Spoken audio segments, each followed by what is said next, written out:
নমস্কার, আমি সম্বরণ। আজকে আপনাদেরকে যে বিষয়ে কথা বলবো সেটা মারাত্মক একটা ইম্পর্টেন্ট বিষয় ভারতের আভ্যন্তরীণ নিরাপত্তার ক্ষেত্রে। আর তাছাড়া আপনাদেরকে যেটা জানাবো যে পাকিস্তান মরা দেশ একটা নিজে খেতে পায় না, সে করবে বাংলাদেশের উন্নতি। এই প্রসঙ্গে আপনাদেরকে নিয়ে কথা বলছি। সম্বরণ, আমি আপনাদেরকে আজকে যে বিষয়ে কথা বলছি সেটা হচ্ছে বাংলাদেশের যে বর্তমানে যে পরিস্থিতি, সেই পরিস্থিতিতে প্রচুর জঙ্গি, মানে শেখ হাসিনা চলে যাওয়ার পর থেকে ওরা বিভিন্ন মারাত্মক মারাত্মক ভারত বিরোধী জঙ্গিদেরকে, যারা ইন্টারন্যাশনালি ব্যান, তাদেরকেও পর্যন্ত দেশ থেকে ছাড়িয়ে দিয়েছে। তারা এখন বিভিন্ন জায়গায় ঢুকে বসে আছে, কোথায় ঢুকে বসে আছে কেউ জানে না। তার মধ্যে অনেকেই কিন্তু ভারতবর্ষে ঢুকে আত্মগোপন করে আছে। এই যে কিছুদিন আগে আপনারা জাভেদ মুন্সি যে আমাদের ক্যানিং থেকে গ্রেপ্তার হলো, এবং জাভেদ মুন্সি গ্রেপ্তারের সাথে সাথে যখন জানা যাচ্ছে সে একটা মানে সে হচ্ছে আইডি বিস্ফোরক, সে মানে লস্করি তৈবার হেড অফিস, যেখান থেকে কাসেব যেখান থেকে মুম্বাই হামলার মানে যে মূল মাথা, যে হাফিজ সাইদের সাথে যে তাদের অ্যাটাচমেন্ট ছিল, সেখান থেকে তিনি 7 বার পাকিস্তানে গেছে। আপনারা ভেবে দেখুন কি সাংঘাতিক ব্যাপারটা হালকাভাবে নিলে হবে না। এখন যে কাশ্মীরি পুলিশ কলকাতায় আসছে, কলকাতায় এসে যে জাভেদ মুন্সিকে গ্রেপ্তার করছে, বা আসাম পুলিশ সেখানে এসে মুর্শিদাবাদ থেকে জঙ্গি গ্রেপ্তার করছে, এখানে কিন্তু একটা কলকাতা পুলিশের দিকে একটা আঙ্গুল উঠে গেছে, বেঙ্গল পুলিশের দিকে একটা আঙ্গুল উঠে গেছে। দেখুন, আরজিকর মামলার ক্ষেত্রে যা ঘটেছে, বিনীত গোয়েল দোষী কি তালাঠানার ওসি দোষী, মমতা ব্যানার্জির পুলিশ দোষী, সেটা তো আলাদা সাবজেক্ট। সেটার সাথে কিন্তু এই জায়গাটা, এটা কিন্তু দেশের নিরাপত্তা, আভ্যন্তরীণ নিরাপত্তার ক্ষেত্রে কিন্তু মারাত্মক ব্যাপার ঘটে গেছে। যেমন ধরো, দুটো অফিস থেকে, একটা হচ্ছে পর্ণশ্রী এবং হরিদেবপুর থানা অঞ্চলে, দুটো অফিস থেকে প্রায় 3,000 জাল পাসপোর্টের 3,000 জাল পাসপোর্ট হয়েছে এরকম নথি কিন্তু গোয়েন্দা তারা পেয়ে গেছে।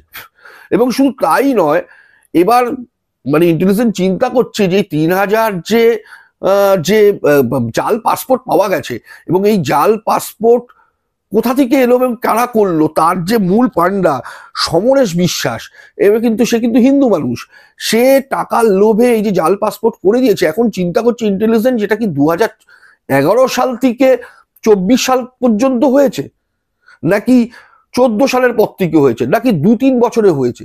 যদি 11 সাল থেকে 14 সাল পর্যন্ত হয়, এই যে মমতা ব্যানার্জি রাজত্বকালে যদি এই এত পাসপোর্ট হয়, তাহলে তো কলকাতাতে অন্তত তাও একটা সিকিউরিটির ব্যবস্থা আছে, যে এখানে মোটামুটি খোঁজ খবর নেওয়া হয় যে কে আসছে কে যাচ্ছে।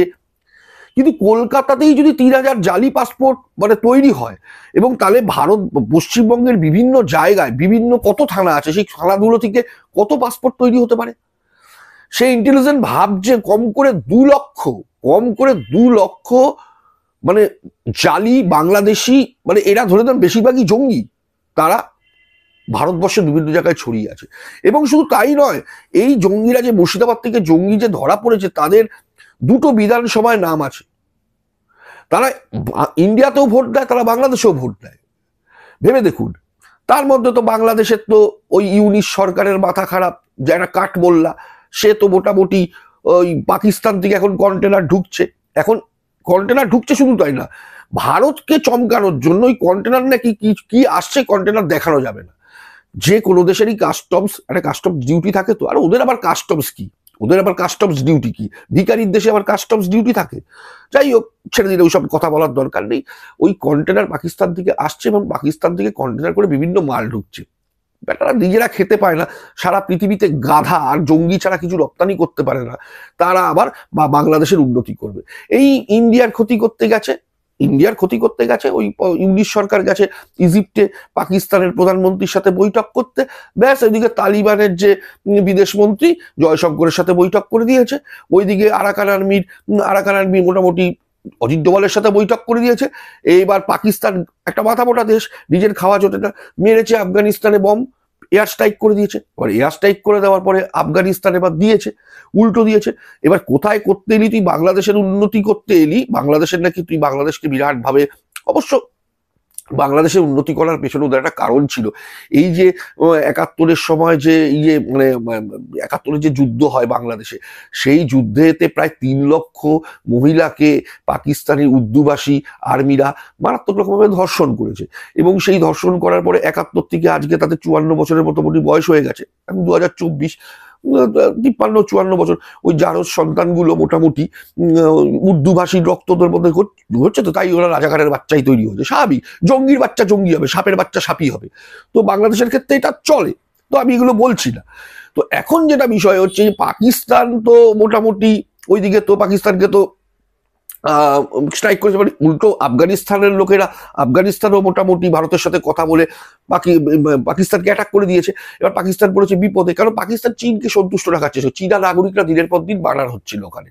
ওইদিকে বালুচ আবার পাকিস্তানের সাথে যুদ্ধ করে দিয়েছে, করতে এলি বাংলাদেশকে স্বাধীন তোলা, আবার নতুন করে এবার নিজেরা বোম খাচ্ছিস। যাই হোক, এখন ভারতবর্ষের আভ্যন্তরীণ পলিটিক্স, ভারতবর্ষ কিন্তু দেখুন কূটনৈতিকভাবে ভারতবর্ষের যে ফরেন রিজার্ভ আছে, সেখানে ভারতবর্ষ এখন সারা বিশ্বের এখন তৃতীয় নম্বরে আছে।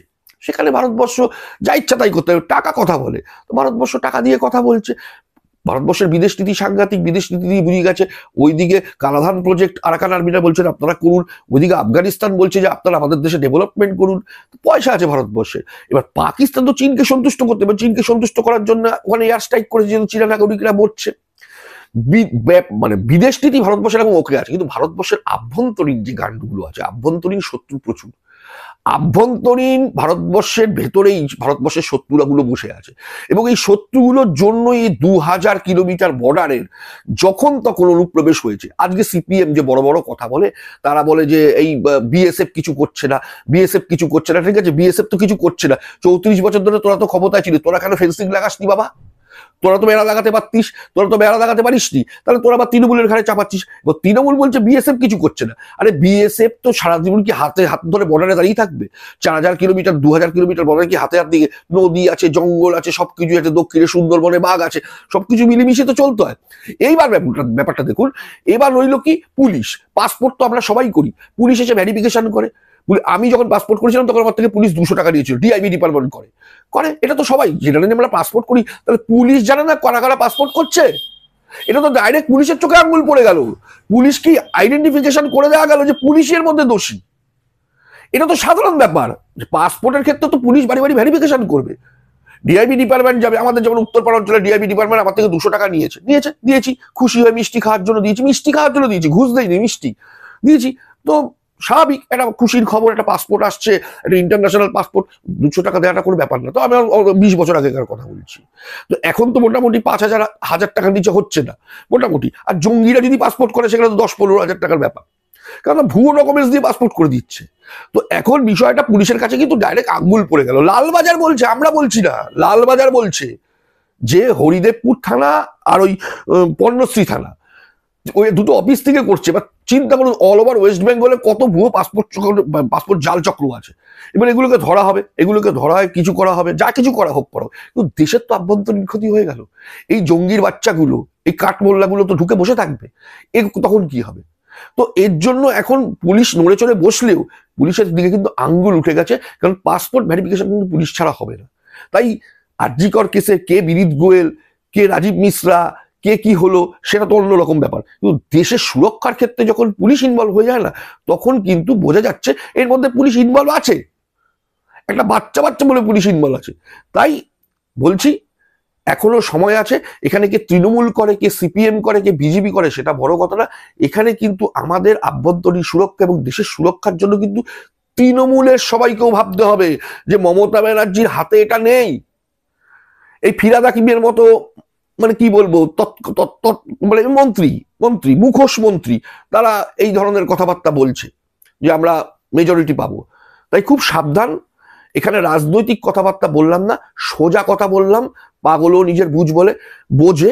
তাই আপনারা কিন্তু সবাই সাবধান, বি অ্যালার্ট পশ্চিমবঙ্গবাসী, কারণ পশ্চিমবঙ্গই কিন্তু করিডর, জঙ্গিদের ঢোকার মেন করিডর কিন্তু পশ্চিমবঙ্গ, কারণ ওই দিক দিয়ে ঢুকতে পারবে না।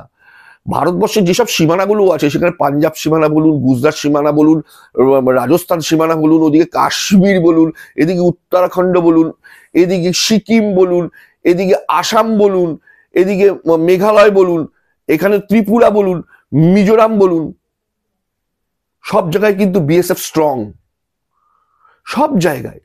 কিন্তু পশ্চিমবঙ্গের এই ফেন্সিং না দেওয়াতে 72টা আউটপোস্টের জন্য এতবার বলা হয়েছে, জমি দেয়নি। বিএসএফ কে সুপ্রিম কোর্টে যেতে হচ্ছে জমি পাওয়ার জন্য। তো এইখানেও একটা মজা আছে, এর পেছনেও একটা রাজনীতি আছে।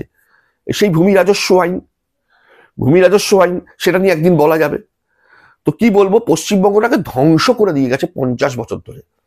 সেই বিধান রায়ের যখন পশ্চিমবঙ্গ ছিল সেই একরকম পশ্চিমবঙ্গ ছিল, এই তারপরে 34 বছর, আর এই তৃণমূলের 14 বছর। জানি না কেন ওরা দেশের সুরক্ষা নিয়ে ভাবছে না, যে এটা যে ওদের হাতে, নিজেদের হাতে নেই, যে আগামী দিন যে একটা মারাত্মক একটা বোম ব্লাস্ট হতে পারে। এই ট্রেনের চাকার তলায় পাথর দিচ্ছে এরা, কি করছে না এরা, কি করছে না? কিছুদিন আগে ওই সিএ নিয়ে লাইন তুলে নিয়েছে, আরে কি রে, লুঙ্গি পরে লাইন তুলে দিচ্ছি। এই এদের শিক্ষা দীক্ষা, মানে কোনো মানে মাদ্রাসার লাইসেন্স নেই, মাদ্রাসা তৈরি হয়ে যাচ্ছে। আমার ইচ্ছা হলো বাড়িতে একটা মাদ্রাসা খুলে বসে দিলাম। তো ভাবুন, ভাবার বিষয় এসে গেছে, আর চিন্তা করলে হবে না।